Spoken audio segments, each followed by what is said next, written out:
All right, thank you very much to the organizers for asking me to say something about the conference. But first, I'd like to do something. I would like to thank in two parts. First, I would like to suggest that we give a round of applause to Ajahn Chayan, who organized the conference. He was the team leader, I guess you would say, in business jargon now, and was brave enough to step forward at the last conference and offer to host this one. So could we please thank Ajahn Chayan.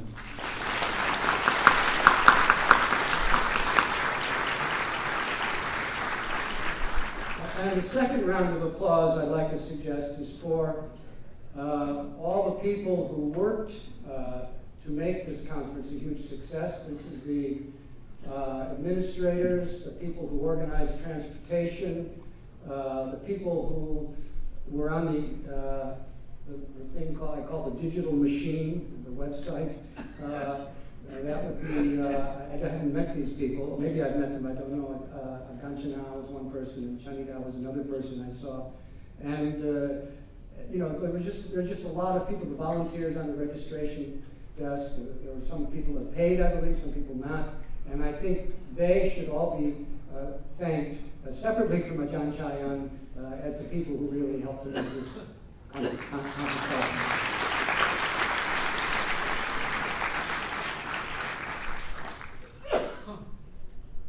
Okay, now, I'm not sure how much time I have. I keep getting different ideas about how much time I have, but I'll try to keep to 12 minutes or so and get my ideas in order.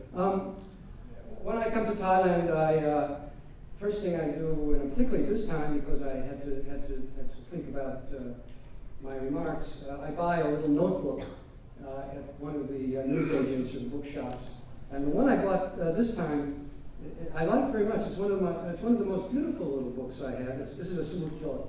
I think the students use it. It has a lot of bugs on it. There's a grasshopper and some beetles and a horsefly and a dragonfly, and it's different colors. I like it very much. It's really messy now because I made a lot of notes. But there's a little faint writing on the front of it that says, "No one is too old for fairy tales." So I'm thinking about that as I'm preparing these remarks. In the last conference in Sydney, I was also asked to do something like this. And I talked a lot about one particular thing, which I'd like to mention again, because I'm not going to make it a big deal. And that is the logo for the Thailand Research Fund. I don't know if you know that there's a list of two rows of logos over there, the sponsors of this conference who helped to make it possible, provided funding. And it's on your covers of your programs, and it's the second one from the left, and it's the Sawgawa logo. And I don't think a lot of people know what is in the logo. And that's because it's very, very small. You can hardly see it. And on a big screen, if you blow it up, you can see it. And it's a map of Thailand, where Thailand is the center of the world. And I mentioned this to you. Maybe you already know this, but some people may not know this. I mentioned this to some officials of the Thailand Research Fund, and they didn't know the logo had this map of Thailand at the center of the world. And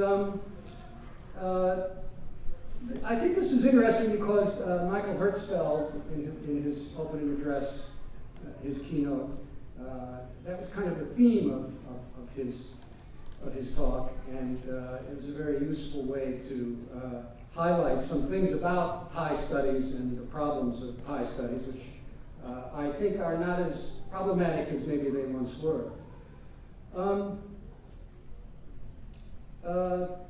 The conference started actually in 2014 when Ajahn Chayan offered to host the conference, and he didn't know what was going to happen a few weeks later, which was the coup of May 2014, and maybe he was wondering if he had made the right decision, because I think things got more complicated after that. This conference is just huge. I mean, that's the largest, I don't know about the numbers, but it looks to me like the largest conference, Thai Studies conference, in terms of panels and people, participation, and so forth. I thought the keynote speeches were excellent. In their own way, each of them made a statement about Thai studies that I've never heard before, in quite the way they presented them. Before the conference, there was a suggestion that they got advice from people outside of Thailand on what they should say and how they should say it, how to handle themselves. But I think this was unnecessary. I think these people who gave the keynote speeches didn't need this advice. I think they knew exactly what they should do and how they should handle the situation, the conditions, as I like to call it, of the present moment. I think I'm asked to say something about this. This is the second, maybe third time, in different ways I've been asked to say something about the conference reflections, as Ajahn Chayan puts it, because I was at the second conference in 1984, which was the first Thai Studies conference in Thailand, and at that time we had a was it a protest? No, but it was a political statement, because at that time Ajahn Sulak Siwarak was in jail, and there were several people who had gone into the jungle who were in jail. Ajahn Chontigar, I think, was one person. I think I can remember a couple of other people. And we organized a letter to General Prem, who was then Prime Minister. I don't know what happened to the letter. I think we got it to the office of the Prime Minister. We never heard what happened. But the organizers were not particularly happy with this participation, with this attempt to say something about the political conditions of the time. It's very different than it is today. People at this conference have felt they can say certain things, and the organizers would not be unhappy. In fact, the organizers are probably happy with some of the things that have been said by way of speaking to the political conditions of the moment. In 2008, there was the Thai Studies Conference at Thammasat University, which was after the 2006 coup, and there were calls to boycott that conference, as there were for this one.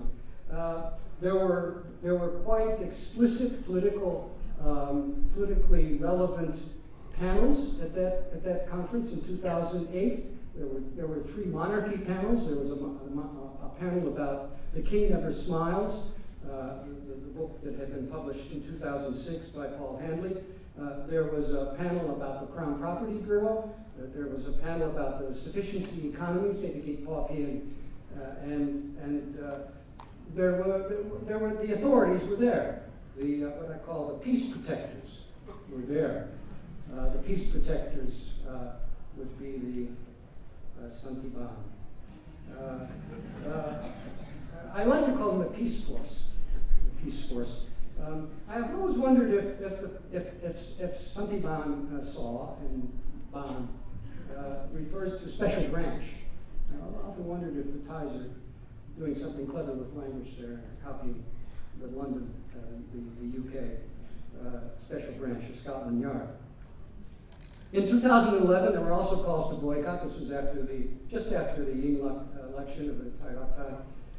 In 2017, again, we had calls to boycott, but Tongchai Onichagun, among other people, gave reasons why this was, of course, understandable that people would want to boycott the conference, but there were many good reasons to not boycott the conference, and obviously everybody that's here agrees with that kind of judgment. There are always topics in the Thai Studies conferences that deal with sensitive matters in one way or another, and I've mentioned some already. There are always panels on conflict. There are always panels about villagers protesting something. the dam, construction of the dam, for example. There are confrontations between governments and villagers, government and local officials, local people. These are always discussed at the Thai Studies conferences. But my main reflection about this conference is, and I think I have to explain this a little bit, but I think it is the most political Thai Studies conference I have ever attended. Why? What does it mean to say that? Well, first of all, I think the keynotes were more political than any I've ever heard. I've never heard when Duncan spoke today, I asked him afterwards, has there ever been a keynote speech about the coups in just the way that he had done it? And I can't remember one, maybe there was one, from the keynote speakers. That's different from the panels. Panels are sort of different, they're in different rooms, but this is a very public thing, and the keynote speeches are particularly important. In this conference, there were a number of panels on land and the land grabs that are going on by the government and tycoons, scandals. There were some things that are out of bounds at the conference that couldn't quite be said, understandable, although, and privately I was told by one of the paper givers, well, you know, there was one thing that she couldn't quite mention, but it was relevant, and that is a member of the royal family had interfered in some heritage management issue, and this was something that she couldn't put in the paper. So there are, to be sure, there are things that you can't quite talk about, but the fact is that some topics can no longer be ignored. I mean, I think that's one thing that this conference has established. Now, the political conditions may change, and maybe things will be different, but next time around, but at this time, some topics just cannot be ignored, and we heard a lot about that in many of the panels.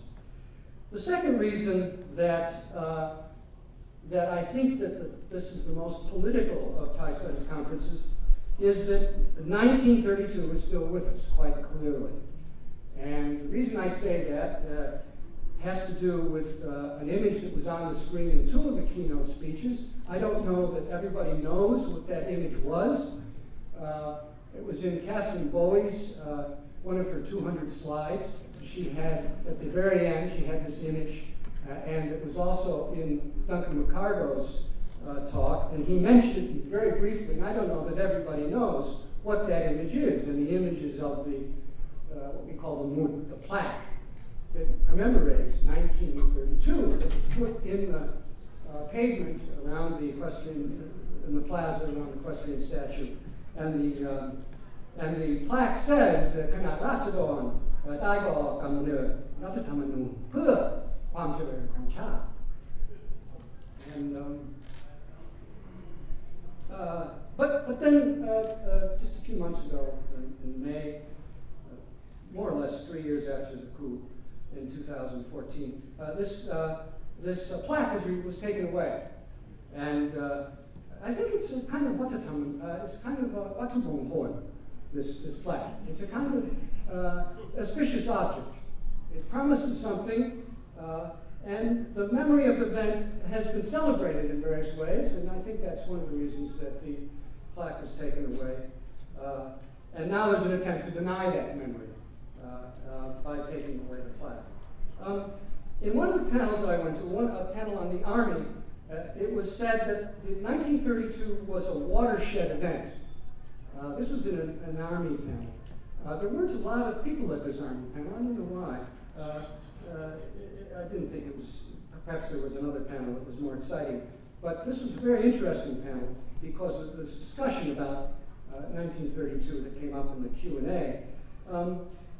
And the person who said this pointed out, it was a very interesting statement, I like the statement, that everything had changed after 1932. That the Army was now independent of the Prime Minister and could pretty much do what it wanted, and in fact that's what we seem to have today. So it was a watershed event and everything had changed, but at the same time, not enough has changed. It's an ambiguous event. We're still trying to understand what happened in 1932. There's a couple of theses always underway about 1932. It's an event that kind of escapes our grasp. We don't quite understand it, and having the plaque taken away doesn't help. The third reason that I think it's the most political conference has to do with a panel that I went to. Well, it wasn't a panel, it was the films that were shown on one of the days. And there was a conversation, there were 8 short films that Apichat Pong curated. And he and Gong Riti sat down afterwards, after the films were shown, the 8 films were shown, and discussed the films. And it was a very what should I say? It was a very gentle conversation. These two gentlemen speak very softly, very slowly. The first thing they did before they discussed the films, I could barely hear them. Maybe they had microphones, but they discussed what language they would speak. They said, should we speak in Thai? Should we speak in English? And of course, the answer was, quickly decided, it would be English. And I think this is a very important thing about Thai Studies conferences that we forget sometimes. There are many Thai people here. It's good to see so many still at the conference after 3 long days. But English provides a space where things can be said that can't be said in Thai. It's been said many times. I went to one panel, very interesting panel on Islamic education in the South.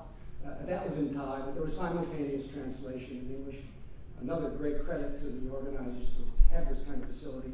And the films were quite interesting. There was a film about standing for the national anthem, but there was no sound of the national anthem. There was some other sound being played in the background.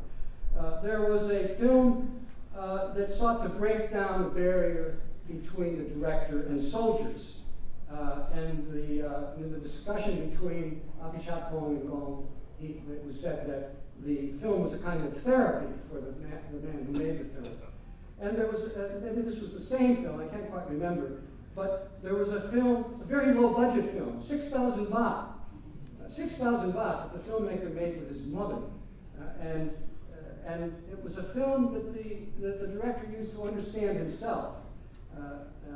And in fact, in the course of making the film, it politicized him. He became critical of the subject matter in the film. In the conversation between Gong Riti and Apichat Pong, Apichat Pong said that he liked going to Colombia because in Colombia there was a lot of political art. And in Thailand, political art is difficult sometimes, and I'll say something about that in a minute. But there was, as far as the Colombians were concerned, there's too much political art. He said, we don't have enough in Thailand, but in Colombia, there's too much. And another interesting point was made about another country by Gong Riti about Iran. He said, and I think this is important in the present context, he said, the thing about Iran is they've been under this situation so long that the people, the filmmakers and the artists and the authorities have kind of come to an understanding, so they know what the game is. And one of the things I learned from listening to this conversation between the two gentle speakers, Apichat Pong and Gong Riti, is that this is what's happening now. Thailand is learning how to deal with the situation. And I think that the reason, this is my last reason why it's such a political conference, is that conditions are now different. So something that was discussed in 2014 or 2011 or 2008, if it's discussed now, is very different because the conditions are different. It's been said many times, and I won't say who said these things, except for Apichat Pong. We are trapped in a pattern of polarization. We're stuck. We don't know where to go, how to go forward. The future is negative. We are in a loop. This is Apichat Pong. We are in a loop, a dream, a nightmare. We are deficient in expressing personal experience. We need to learn a new vocabulary. But fear is everywhere. So the last thing I'll say is that when I heard this conversation between Gongruti and Sulak, I thought of John Sulak last time I was here last year. He gave me a book. He's always giving books out. I don't know how he produces so many books. And this one was Speaking Truth to Power. And I think that's what many people tried to do during the conference. They tried to speak truth to power. Many friends know that I like,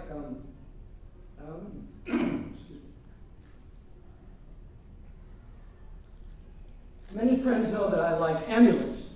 I'm a bit crazy about amulets now. And they're giving me amulets all the time. And I've acquired a new one now. It's a new Watu Mongkon. It's not a Buddhist amulet, it's a Watu Mongkon. And it's something that I shouldn't be given. I've got 3 of these now, and I'm going to give the extra ones away. But it's an example of how something that can be suppressed turns up somewhere else. So before there was only 1 plaque, but now there are hundreds of plaques. This is my new Watu Mongkon.